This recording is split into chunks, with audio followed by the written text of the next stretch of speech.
بداية المباراة وقف الجميع دقيقة صمت ترحما على أرواح مناصري اتحاد العاصمة.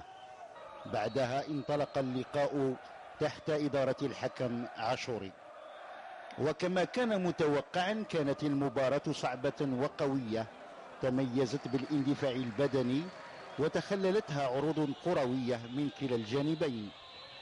ومع مرور الوقت سيطر المحليون بقيادة بلجيلالي على وسط الميدان، حيث لعبوا بطريقة هجومية محضة وجدت دفاعا قويا أغلق كل المنافذ تحت قيادة حارس متميز اسمه زماموش، الذي حافظ على شباكه نظيفة حيث تصدى للهجومات المتتالية التي تقاطرت عليه طيلة أشواط المقابلة من قبل كل من بالخير وحمزوي.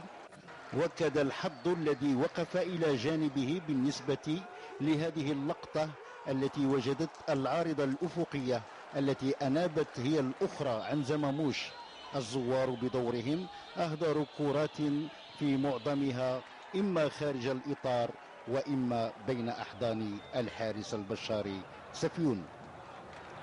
في بداية المرحلة الثانية دخل البشاريون بوجه آخر مغاير في محاولة منهم تغيير النتيجة، حيث رموا بكل ثقلهم داخل منطقة الخصم، وتوالت الهجومات تباعا من قبل كل من بالجلالي أودو بالخير وحمزوي في كثير المرات، لكن التسرع وعدم التركيز ونقص الفعالية حالت دون تحقيق المبتغى.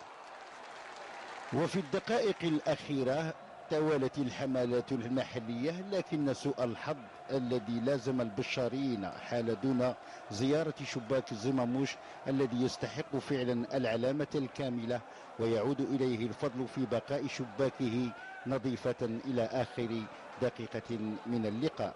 وبذلك نستطيع أن نقول حقا أنه افتك لقب رجل المباراة، ولولاه لعاد العاصميون إلى ديارهم يحملون أوزار الهزيمة.